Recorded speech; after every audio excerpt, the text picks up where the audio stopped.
So, you want to be an it girl?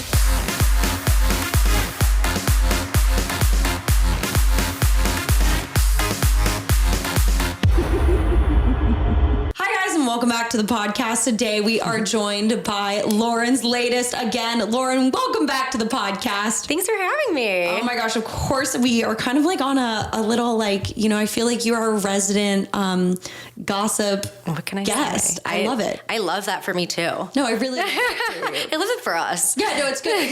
And we all need like a little bit of a gossip, like brain break sometimes. Totally. It's just really me, probably more so than others, but you know. No, I feel like I've had some good talks with you on the podcast recently where I've been a little more plugged into celeb gossip, and right now you know your stuff. No, I'm a little out right now, so this will be an interesting. Well, we'll catch you up. I'll give you the latest. Great. So starting off the bat, though, we have to have one like real touchstone moment here, and it's like, what do you think about the nature of celebrity and like us gossiping about them? Like, is that part of the gig, or is it like an invasion of privacy these days? Like, I don't know. I think there's definitely a fine line. I think especially now with like social media and like the access to the things that we have access to these days, it's like, you know, we do have access to so much more. So to some extent, I think we expect people to share a little bit more. And when people, you know, ask for their privacy or don't share as much, it's almost out of the norm at this point, because we're like, you know, why is Jennifer Lawrence not sharing every detail about her life? Why is Taylor Swift being so secretive? But it's like not even them being secretive. It's just their choice whether or not to share certain things about their life. But at this point, I think we take like all of that, you know, with the instant gratification. We need to know what's happening in their lives 24/7, just because that's the kind of culture we have right now, and we're so used to having that. So I think it's definitely a fine line, and there's definitely celebrities who choose to share more about their lives. And so with those celebrities, you know, then we come to expect that more. So when the people aren't sharing, it's like, why aren't you sharing? Right. You've skewed our idea of what we think you should share. Totally. Like, for instance, the Kardashians. Like, they have a reality TV show. Their job is us giving access to us. So we expect them to share every ounce of their world. 100%. And when we don't, we're furious. But then that kind of trickles over to like other celebs. I'm kind of like, oh, I want to know everything about you. But like that might, especially I think singers, I think less singers than actors, but actors like are still kind of the people who are the most private. Yeah. And even like on the Kardashians, it's like, okay, well, we don't know Kylie's baby's name. Khloe just had a baby and we don't know his name. And I'm like fiending for this information. And I like forget sometimes that because I'm so like plugged in with them specifically, that like they are people who have private lives, and like I need to respect that. But also I'm like, tell me your kid's name. Right. But I'm at the same time, like on the flip side of it, it's kind of like the contract, particularly, and I don't mean to just like caveat reality stars, like I kind of feel like that's the game you made. Yeah, it is. I mean, I think to some extent, like when you are putting yourself in the public eye, you have to know what you're signing yourself up for. Right. People are going to want to be privy to what is going on in your life outside of the TV show you're filming, the music that you're, you know, making. So I think it's just, you know, comes with the territory. Because also we feel so much more like we're like close to them when we do know. For instance, I'll use an example for myself. I've gotten so into Formula One because of Drive to Survive, and because my boyfriend's family is very into it. And at first, like, you know, well, we don't need to get into the politics of F1, but like at first, like I was like, oh, I kind of don't like this Lewis Hamilton guy. And then I started following him on Instagram, and I've learned so much about what he stands for and what he does like offside the track. And I'm like, now I'm like, also like it's the second season that he might not be the world champion, and I love to root for the underdog, so I don't know if that's playing into my psyche. That'll do it. But I'm like, oh, I'm so into what he does off the screen that I see him race and do his professional thing that I want him to win. So it's like weird how much access can affect our opinion of people when they're doing their sport, their singing, their acting, whatnot. Like, I mean, I think we've always known that with actors. When you like an actor and they're in a project, you're more likely to go see it because you like them. Totally. And even like if I see something and I like an actor or actress, I'm on their IMDb. I'm looking up who their sister is, who their ex-boyfriend is, who their ex-boyfriend's aunt is. Like, I'm invested. I am doing a deep dive on these people, and I will know every single detail about their life, whether they like it or not. Right. And it's like, on some level though, it's like, it's part of it, but is it really fair of us to ask it of them? Yeah. You know, it depends, I guess, like on how much each person's willing to share. Like, I'm personally a pretty open book. I mean, I'm not remotely famous, but there's definitely things that like I don't share with the world, but other things like I'm super open book about, and I will tell the, person down the street who asks me, and without even being famous, I think, it really just depends on the person. I know. It's so interesting. I really can't like wrap my head around it because I think I'm a pretty open person and I do this podcast, but at the same time, like, I don't know if I was that in the public eye, how open I would be. I mean, if I couldn't go to the grocery store and just like get my 5 things I need to get without being like paparazzi'd, I would probably cry, because more often than not, when I leave the house, I look like a sack of potatoes. So I prefer not to be recognized. Right. But then I guess like if I knew that there was a chance I could be, I'd probably leave my house in some sort of glam. Right. Thank God I don't have to, because when I'm running to Trader Joe's, I'm, in and out, and I'm not trying to make a scene. Right. And like, it kind of brings me back to something I heard Megan Fox say in some interview. She talked about how becoming famous was like a trauma. Yeah. And like, that really was like, I was like, oh God, is it really like that bad on something? I believe it. I think for some people it really is. So it's like, sometimes you do have to, I don't know, it's a really complicated thing. And I think too, for a lot of celebrities, you think they're such extroverts just because they're in the public eye, but I actually think a lot of them are introverts. I agree. Or not even think, I know that they're introverts. They all say it in their interviews. Yeah. Granted, like, they could just be shooting shit, but because you become famous, you are more of an introvert. Because you crave that more. Right, you crave it because it was something you didn't have. So anyways, let's get into some gossip. The talk of the town right now, remember this is recorded a week in advance, so we don't know if you're over this shit already, but I mean, you cannot get through a TikTok scroll without hearing about Don't Worry, Darling. Can you give us... Oh, yeah. For those who don't know the full landscape, what the fuck is going on? Yeah, so there's a whole lot of logistics to it. Olivia Wilde's the director, a huge big deal because female directing role, and, it's like a one step forward for women. Woohoo. And then it comes out that she starts dating Harry Styles. And as of recently, it was kind of like timelines were figured out that she started dating Harry Styles while she was still with Jason Sudeikis. And so messy kind of relationship timeline. Right. And then, Florence Pugh starts getting in the mix of it, and she's kind of like, people are saying she's not, promoting the film, and she promotes all of her other films. And even I was just watching this video earlier, and it was like she was talking about her experience in Puss in Boots like 3 or 2 or whatever it is, but she did not say Puss in Boots 3. Literally like the Shrek. Yes. Oh, okay. But like she will not say a word on her social media about Don't Worry, Darling. So it's like people started speculating that maybe something happened there when she like wouldn't say anything about it on her social media or anything. And then, just like lots of little drama. And then the Shia LaBeouf of it all came out, after Olivia did her, I think it was Variety, she did an interview, and she was like, I fired Shia, blah, blah, blah. 2 days later, he's like, actually, I quit because you did not give me enough adequate time to rehearse. And it was like this whole thing. And then there was like a voicemail recording. So there's like a whole lot of intricacies involved with it. But some things are not coming out in the best light for Olivia, which, I mean, I loved her. So like hearing this kind of like, it always sucks when like you hear she was in as an actor. She was in the OC. She was in the OC. Who she played in the OC? No, was it? She was like the lesbian lover of Marissa. What? Yeah. I'm mind shocked. She was a lesbian lover of Marissa, evidently. Or was it Jessica Biel? Was it? Yeah, it was her. Oh. Wow. Honestly, I always just like, I'm like, oh, Olivia Wilde, Jason Sudeikis. I just always I think of her. I'm like, yeah, I know who that is. Yeah, 100%. I can't remember what she was in. So a lot of stuff going on there. And like, I'm not like a huge fan of her, but I liked her enough to like, me too. for this whatever. news to be like kind of upsetting. And I think it like sucks, especially because like I said, female director, it's kind of a huge win for women. Yeah. And then for her to be like maybe participating in shady stuff behind the scenes is just like definitely disappointing because she was supposed to be like this huge, you know, breakthrough star. director. Yeah, breakthrough director for sure. So even at like the Venice Film Festival the other day, like awkward interactions on the carpet and in the interviews and stuff, even when Olivia was asked about, you know, the stuff going on with, as they refer to her, Ms. Flo. She kept being like, you know, the media will make, you know, news out of anything. I'm not going to add fuel to the fire, basically. And then that's a politically correct response. Yeah, 100% when you're not trying to get into it. And then when asked about Shia, someone from her team stepped in and was like, that remains under the same guise as we're not going to get into it. The internet's stirring the pot, basically.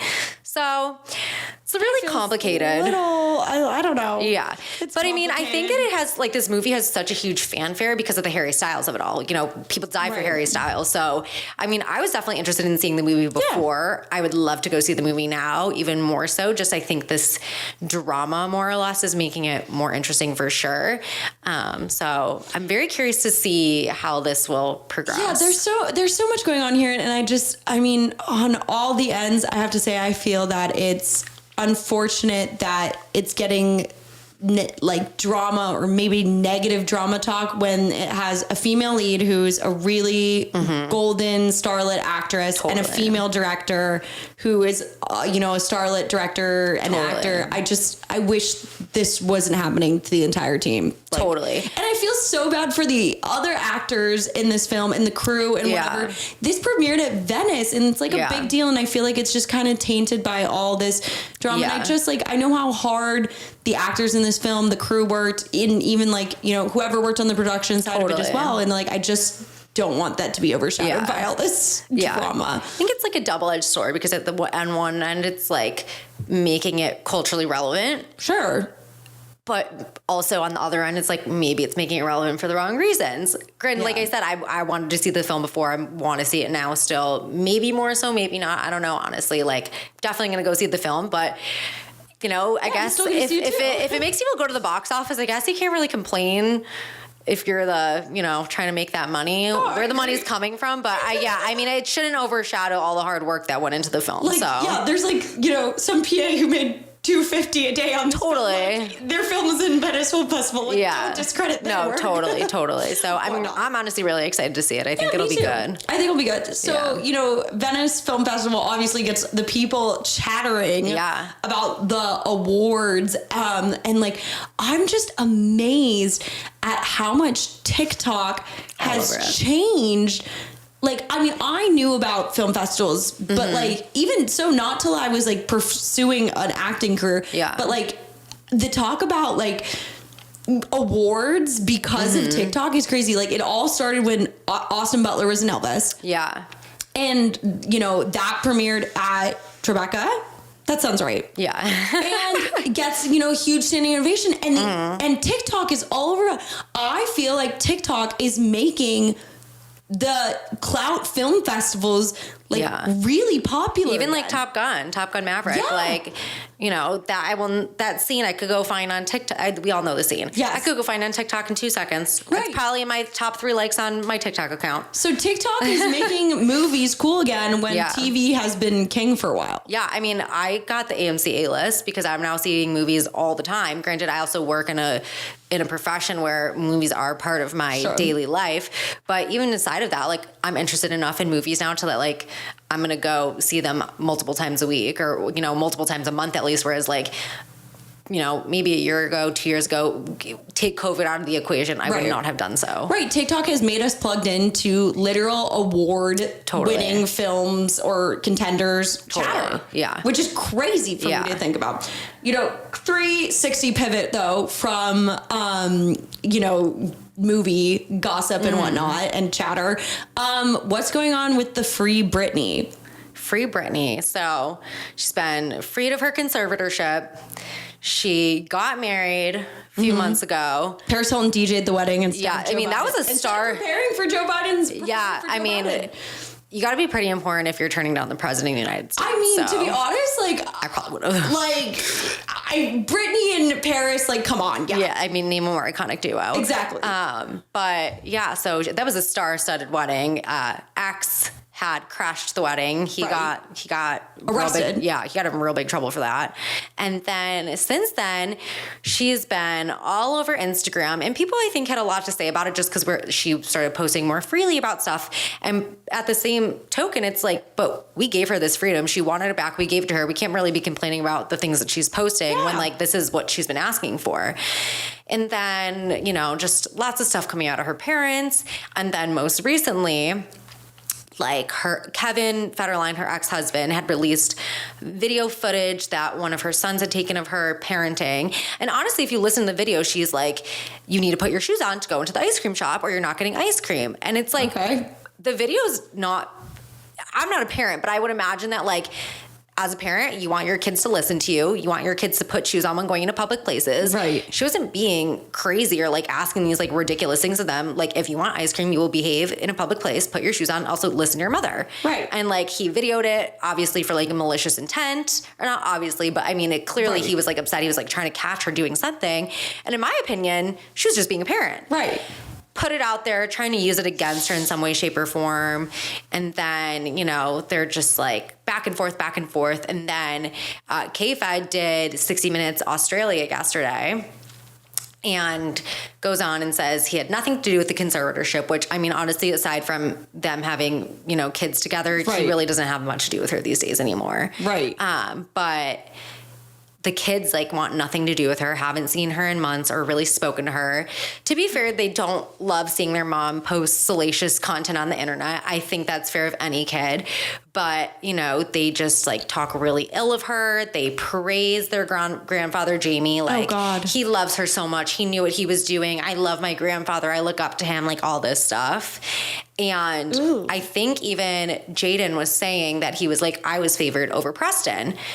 I don't know how like there's a way to tell that, or if that was just maybe a vibe he was getting. I mean, who knows? I'm obviously not either of their children, nor am I like a fly on the wall in that situation. But really, like K-Fed was just like, the kids are so much happier here with me. They have no. Is he living in Australia, or they just wanted the interview? Honestly, I don't really know 100%. Why I just know that it was Australia. That interview. Not 100% sure, but. The kids just like aren't really interested in like having a relationship with her right now, which is like super sad. Yeah. And what's crazy is that Britney is paying K-Fed to I'm really bad with numbers. That's fine. This really is showing my bad math. I'm horrible with math. 20K. Yeah. That's a better way to say it. Yeah. 20K per kid. I'm pretty sure it's per kid on top of, Yeah. I want to say it's per kid. I could be wrong on that. But on top of that, for clothing, for schooling, for fun. So she's really financing their life. Them. I mean, Britney made a dig at K-Fed being like, well, he hasn't worked in 15 years, so, the money's clearly not coming from him. Right. So that's kind of like what's going on. A working mom. I know, right? I mean, even like being forced to work though, it's like she didn't even get that money from doing fun, things that she was like passionate about. It was just like something she was like a show animal at that point. I don't know. I feel like being so young, and I don't know these kids, and I mean, I like to think I know Britney, and I don't really know that much about K-Fed. Like, I hope in time they just like realize how much she actually went through at this time period. I think totally for them, like they just want their mom to be like what they perceive as normal, and like they have no idea the amount she just went through. And they did say they were like, we just want our mom to be happy and like well and like mentally stable. So the like kids did the interview too. I don't know if it's in an interview. It all started kind of because Britney made a post about how she was like, Jaden's just sad because in 2 years he won't be getting any more of my money. Basically, or like that was maybe her clap back to it or something like that, because her kids are like 15, 16 now. So like they're kind of up there. And I mean, to be fair, like if her kids are lashing out at her and like not showing her respect and not supporting her, it's like, she doesn't have to give them money. They have a fine life on their own without her. Like they're getting the financial, or not financial, like the child support. I mean, granted that'll stop at some point, but they've got family, they've been in the tabloids long enough. They could go make a name for themselves just as easily. So that is true. They can use that to, monetize however they want. But also like, I just really hope in time that people see, I mean, I cannot imagine the amount of trauma that she has been 100%. Under. And like, I mean, not saying that the kids haven't been through trauma. Totally. It's a horrible situation for everyone. Horrible situation, but I just hope in time that they can be like, our mom was actually going through a lot. Totally. But like they might just be too and even young I was gonna say, even at like 15, 16, I mean, thinking back when I was 15 and 16, I thought I was like the most mature girl on planet Earth. And looking back now, I'm like, I did not know shit. No, I really didn't understand what was going on in my parents' lives. Like, you know, you just expect on some level your parents to just show up for you. Totally. And, like, that's what you expect. That's what you see. That's what the norm is. The norm of what you know. Yeah. And so, yeah, I hope in time. Me too. Sending Britney my love. I've always been a stan for Britney. Oh, me too, girl. Will be. So, we have a little bit of an I told you so. We do have an I told you so. So, guys, last time Lord was on the podcast, we told everybody we thought Pete and Kim's relationship was fake. And I was almost fooled there, guys. Towards the end of there, me and Eric, our little side producer, camera guy, and I had a debate about it often. He disagreed, and I would just like to say, I fucking told you so. Yep. Maybe I was exaggerating a little bit with fake. Clearly, they dated for 9 months, but there was not a doubt in my mind that that relationship was ever not like there was never going anywhere. I mean, come on, like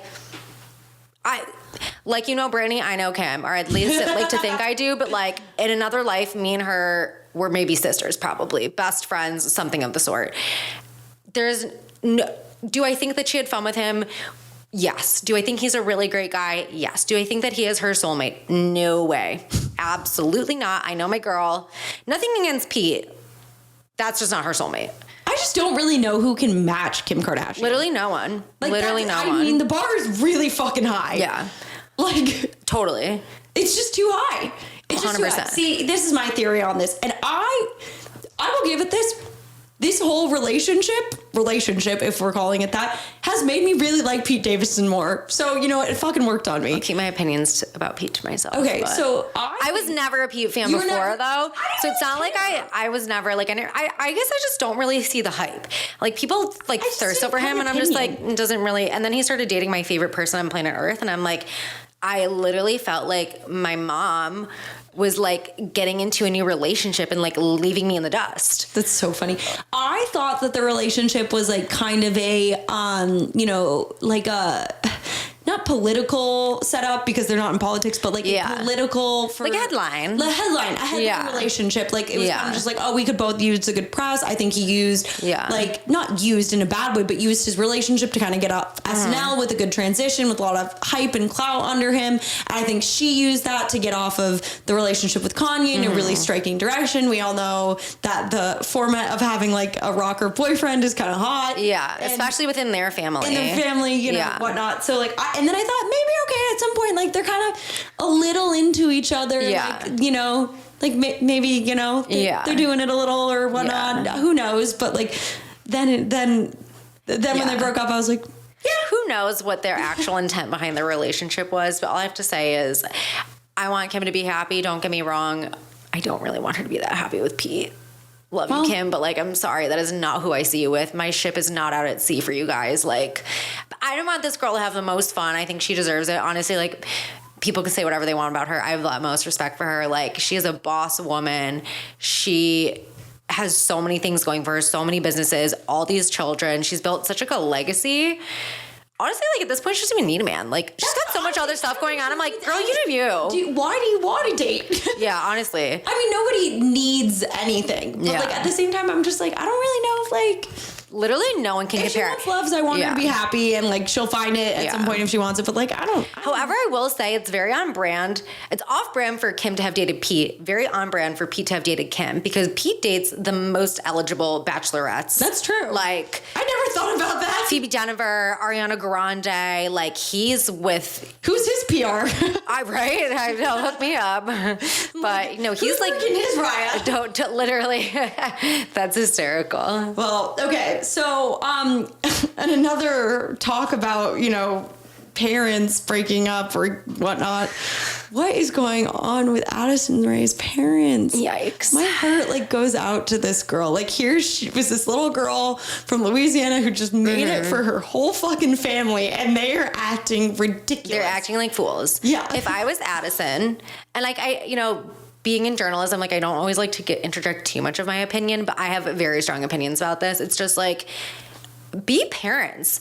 And outside of Addison, she has 2 younger siblings who have social. Yeah, she's got 2 younger brothers, Enzo, and I don't know the other little boy's name, but like, be parents, be adults, act your age. Like, Monty is out here acting a fool, literally being so mortifying. If I was Addison, I would want to crawl into a hole and die of embarrassment. Like, and whatever, like people, I posted my TikTok about it, whatever, and people were like, well, Monty's being crazy. Sherry's not being that bad. And like, Sherry's not nearly as bad as Monty, but like, she's out here sticking her tongue down some 20-year-old something's throat at the VMAs. Like, that is equally as mortifying. They're both using each other for clout.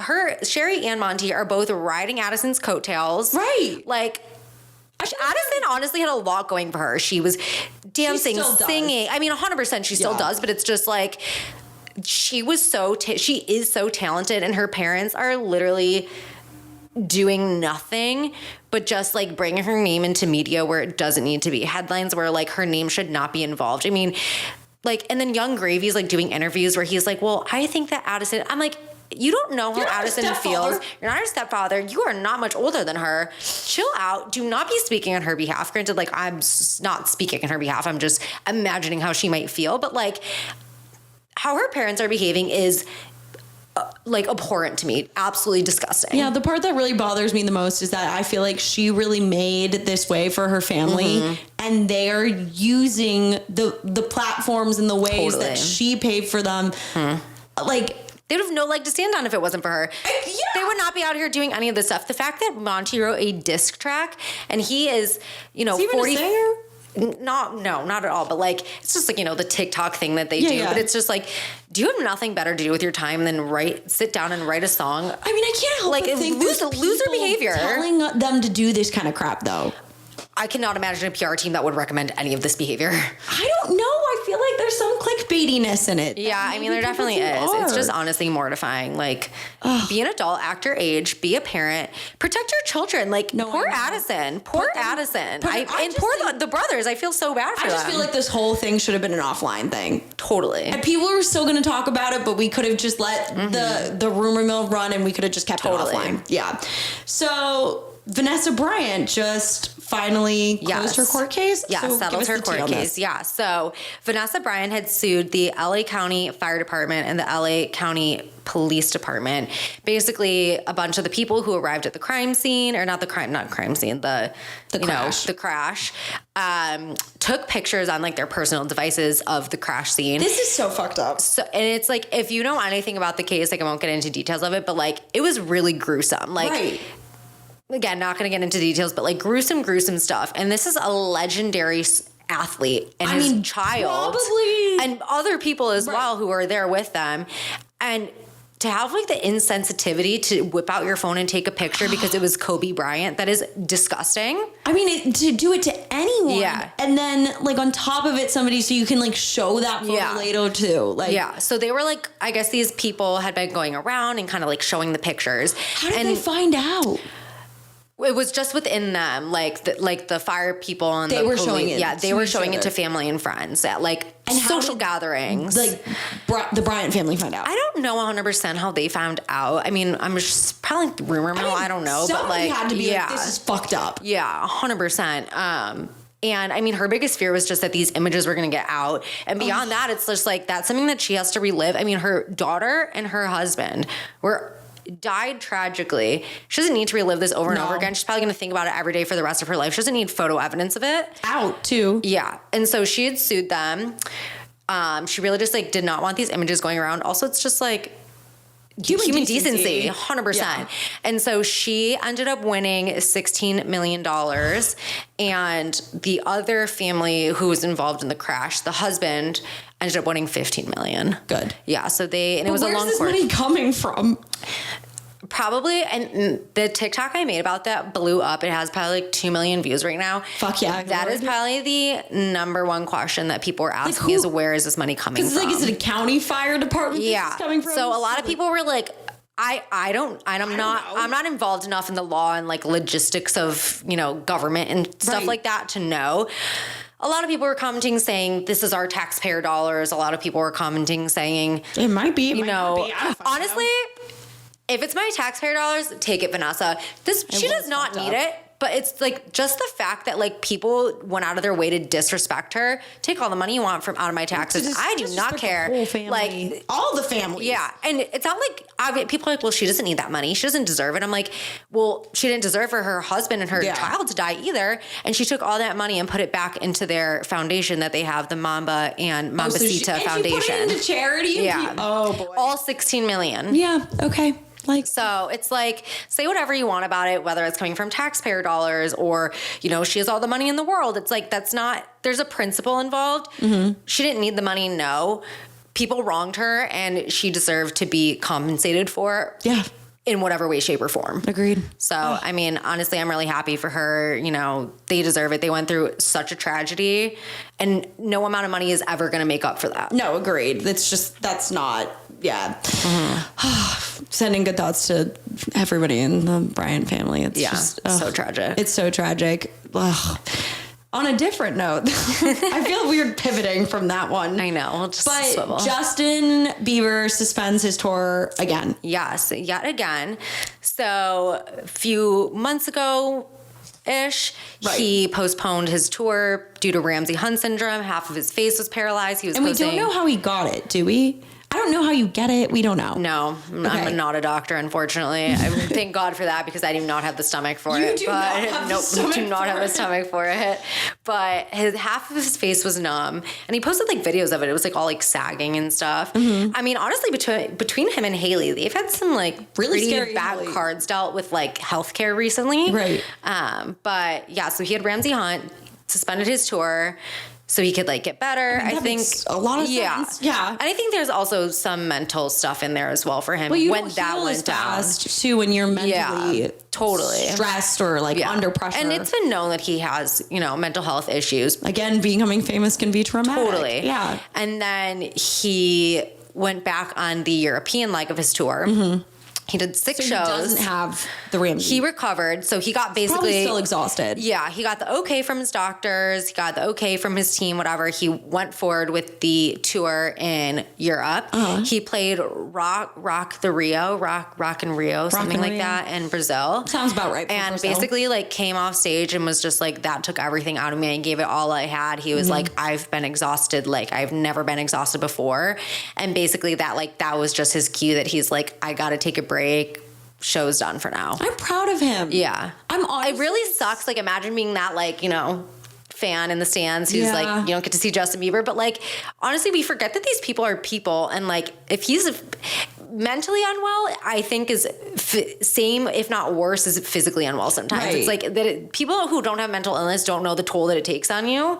And, like, sometimes you gotta do what you gotta do and like put yourself first, even if it's the expense of like other people sometimes. Well, and I mean, so on one hand, it's like when you're that famous, like you have to remember your performance is feeding a lot of people's mouths and feeding a lot of fan love, which is an immense amount of pressure to carry. But Justin Bieber has carried that pressure forever. I really am all about him taking this time. Yeah, I'm a huge Justin Bieber fan. Honestly, like it sucks that he has to do this, but like I said, like gotta put yourself first at some point. And if he's that unwell, then he's not there for us. You're never going to see him. Yeah, 100%. So like, take care of yourself. 100%. So, you know, and we know a lot about the music industry can be really ruthless, toxic. Yeah, it's intense. So like, I'm really proud of him for like taking this. Totally. I mean, because I think a lot of artists don't do that, and then they get burnt out faster, and then you know it's like the demise of their career, and also or you know they have to take so many steps back, and it's like if he's doing this to like protect his career in the future, and there's also more to life than someone's career. Right. Justin's already provided us with so much great music, you know, like obviously I would love some more music, but like gotta do what you gotta do. Well, maybe he'll be able to make that now that he's, you know, actually going to take care of himself. You 100%. know, I'm not that he hasn't, you know, I think he's really actually become somebody who's super like into mental health and very open and honest. I know his like doctor and him have like a great relationship, and he's even like given him permission to talk about his experience. I'm talking about Dr. Amen. Talk about, you know, him working with Justin. Like, you know, that's how like pro he is about it. And so like I'm about about it. I don't know. Yeah. And I think it sets a good precedent going forward for other artists that like, it's okay for you to not that it's okay for you to not follow through with what you started, but like you got to put yourself first, and it sets a really good precedent, especially for younger up and coming artists. Agreed. Especially in the music space. I hope some like actors too can like take some notes from it. I just think it's a good for anybody in the public eye to take notes from, but I also think it's like a really cool note for, you know, the general public to take from. Listen, I would love to take a mental health break from work sometimes. Right. And it's like, I've only got so much PTO. Right. I'm not going to waste it just so I can sit at home in bed. I'd rather go waste it doing something fun. But you will use that PTO like to do something. Like, like you learn to make those breaks count. And I think that's what that shows us is like, let's make breaks count when we need them. 100%. Okay, so I'm totally going to butcher this girl's name. Britney LDN. LDN. I don't even know who this girl is. Country music. Okay, that's why I don't know who she is. Yeah. I know very little about the country music scene. What's going on? I happen to be a pretty big country music fan. Okay, great. So you can really give us the tea. Yeah. I don't know who she is. I don't know who she's married to. I heard on your TikTok, which by the way, perfect time for us to plug. If you're not following Lauren's latest on TikTok, you absolutely have to be. I know she's married to a country singer. She is a country singer. She's married to Jason Aldean. All right, give us the tea. I don't know shit. Yeah, so she basically posted a video of her on Instagram. It might have been a Reels or even just like a video of her doing her makeup. And the caption was, "I'm so glad that my parents didn't change my gender back in the day when I was a tomboy. I love this girly girl life." It's 2022. I think we knew that was off limits. Yeah, and especially for someone who, like, she's got like a makeup line or like a clothing line, something like that. Yeah. And so this prompted Mary Morris, who's another country singer, and Cassidy Pope to clap back at her. And, you know, they were I can't remember 100% what they were saying. Basically just like calling her out, being like, this is not an okay statement to make. Like, whether she was joking or whether it was just like something that she was like trying to be serious and it was just like taken, not out of context, but like she just didn't, it wasn't right in the right, like who knows what she was thinking, but like. I don't know if that one can be taken. No, I mean, context. it's so wrong to say, like, get with the program. That's not how we speak these days. But so these country stars started calling her out and there was a lot of back and forth and all this stuff. So the country world got involved. Yeah. And you know what's so interesting? Which is obviously conservative. Yeah. So, well, okay. So that's what I was just going to say is really interesting. I obviously do not support that comment whatsoever. But I will say the majority of the comments that I got on my TikTok were like, Team Aldean. They were like, who's Mary Morris? Who's Cassidy Pope? I'm like, I'm not even that hardcore into country. I like it. Not surface level, maybe a little bit more so than that, but I'm not like going every, you know, country concert that rolls through town. And people are like, who's Mary Morris? Who's Cassidy Pope? I'm like, okay, well, I'm not even like that well invested, but like I know who they are. Like, I don't know. Also, you don't have to be somebody to call someone out for their wrongdoings. True. Like, what does it matter who they are? Right. But so it became this whole feud, whatever, as it should be, because I mean, that is not an okay comment, but most of the people, like I said, were literally pro Britney and kind of just like, why are all these other people commenting? There's nothing wrong with what she said. And her comment is literally transphobic. Right. So a few days after that, Jason Aldean's PR company of 17 years dropped him. Wow. I don't think it's, and they didn't come out and say that her comment was why. They just said we can no longer represent him. It's not a coincidence that 3-4 days after she made this horrible comment that they let him go. 17 over almost 2 decades with him. Like, I don't think that's how like any politics work. Yeah. So, you know, so she got her husband into a bit of trouble with that one. Did her husband say anything? He's not said anything. I don't know which way you could react to that one, to be honest. I mean, and you know what? If that's what she wants to believe, that's not right, but let her believe that. But she doesn't need to be putting that out in the world for other people, because some person is going to see that and be like, wow, like, what does that mean for me? Like, you know, take it. So disgusting comments. I mean, also like at this day and age, like your comments have repercussions, and it wasn't even her husband. How many? And like she's famous, or she's in the public eye. Yeah, she's in the public eye. She knows that, and that is a weight you carry when you're when you put yourself out there. I mean, I even scarily, you know, at this level, me too. I own that. No, me too. You're putting yourself. You have to be really careful. No matter what your platform is, big or small, you really have to be careful with what you say, because even in the job industry, or like I literally saw some. Remember when we were applying to college? They told us not to put. They're like, delete all your tweets, delete everything on Twitter. You know what you put out. You know, you just don't know who it's gonna hit, who it's gonna offend, who it's gonna say. So it's like.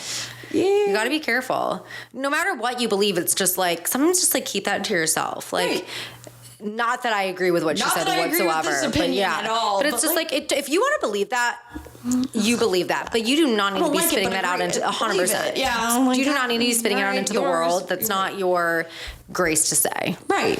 I mean, like, I'm sure we all have some shitty opinion that other people don't agree with, and like, all right, you can have your opinion, but I don't have to agree with it, and also read the room. Yeah, read the room. I mean, get with the times. That is not how we speak these days. Mistakes, but like, she stands by her statement though. That's the part. She wasn't like, wow, I really messed up. She stands by her statement. Yeah, that's the sad part, because I feel like I've talked about this on the podcast too. Like, I'm not really about cancel culture at all. I think we've talked about this before. We've talked about it a lot. It's like, I don't really think that cancel culture is like that beneficial, because I would rather see us like, you know, educate, change, and people like truly not just like PRly change, but like, you know, like putting out some statement. Right. Like I really want to see people actually change. Like it's just like, okay, you're cut now. Yeah. So, but I think honestly, like when someone is that deep rooted in their beliefs, that person's not changing.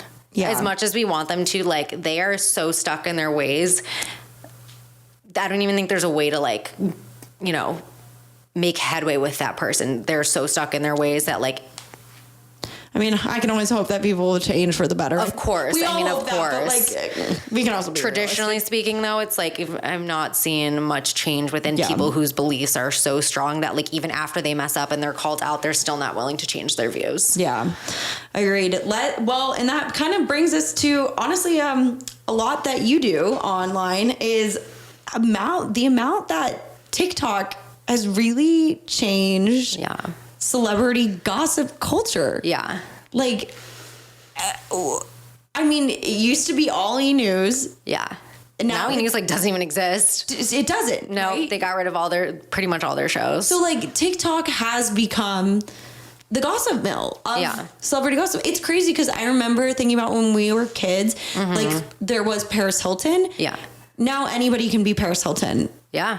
And like put your opinions on things out on, or like be the socialite. Right. Yeah. On TikTok. It's really what do you think about the space of gossip and celeb gossip, or, you know, people of influence gossip online? It's definitely changed. I think, you know, like I was saying earlier, there's so much access to so much information. There's also so much access to misinformation. And opinions. I mean, even like with my journalism background, I'd like to pride myself on the fact that like I have a lot of journalistic ethics in how I report about things. Like most of the time I really try not to give my opinion on things. I really that's a journalist thing. Like, you just don't give opinion. Yeah. Like, I don't know, like journalistic ethics. Like you're really not supposed to give your opinion. You don't want to sway an audience one way or another. You're really just supposed to report the facts. Always have something to like back it up, like what the sources are that you found it from and things like that. And really just like good, you know, ethics overall. Like you're really just like, you want to report the news. These are the facts. Here's this information, do with it what you will. Okay. Leave it up to the audience to kind of make their own opinion. So obviously like it's TikTok, it's a social media platform. I'm not like getting graded on it, nor is it my job. It's a hobby that maybe one day I would like to make money off of or have opportunities from. But like, I'm not naive about what it is. But I still like to uphold myself to some of those standards I learned. I mean, I didn't pay X amount of dollars at a university to, you know, not use those skills. Right. That would be dumb. So, I mean, I really try not to give too much you know, opinion, but I've definitely fallen, you know, guilty to misinformation. I mean, me too. People are reporting so many things so fast. I literally had a video in November that I did about Tristan Thompson that TMZ had reported, and people can say what they want about TMZ. I usually trust it, especially when it comes to Kardashians. And the information was misreported, and I was quick to jump on it, put it on my TikTok, and it wasn't proper information. So when that happens, I'll usually go and, you know, make an updated video, whatever. People are so quick to call you out, but it's like, you know, I'm going based off of what I have, and like, I'm not just like going to like some average Joe Schmo's Twitter account and like seeing that they tweeted some random rumor, like TMZ, whatever you want to think about them, decently reputable, especially when it comes to Kardashian news. So, I mean, you know, I think that there's just so much information on the internet, and especially with TikTok, and it takes, you know, it could take you 3 minutes to make a TikTok, not even, it could take you 30 seconds to make a TikTok and put information out there that could be true, that could be not. It's just such easy access to information that, like, you know, we thought it was like unprecedented amount of information before. Like, this is just yet another platform that is giving us, you know, such easy access to information. And it's so easy for people to make and add misinformation and add opinions. Totally. Which is all like, even if you are consciously holding it and you're like, this will not affect me, you still listen to it. Yeah, 100%. It still went out into the ether. Totally. It's so interesting. It's and there's 1,000 of me on TikTok. Thousands of me on TikTok. So it's like, I'm one person putting this news out there. There's thousands of others account also sharing the same information. Right. And, you know, but like at the same time, like people have loved celebrity gossip for as long as it goes on. I've been like, I was 4 years old when I started loving that stuff. So, I mean, it's been in my blood for a while, but I love it. Yeah. Well, Lauren, as always, it's so much fun to get you on for our little, like, I want to say like quarterly, but it's not quarterly. I don't know. I know. Like our little gossip episode. I love it. Please remind everybody where we can find you. on my TikTok, it's Lauren's Latest. It's L8est. So you can find me there on TikTok. And then my Instagram is just my name. But yeah, that's where you can get all the latest on what's what in pop culture. Guys, thank you so much for listening. And Lauren, thank you so much for being here. Thanks for having me. Of course. Bye, guys. Bye.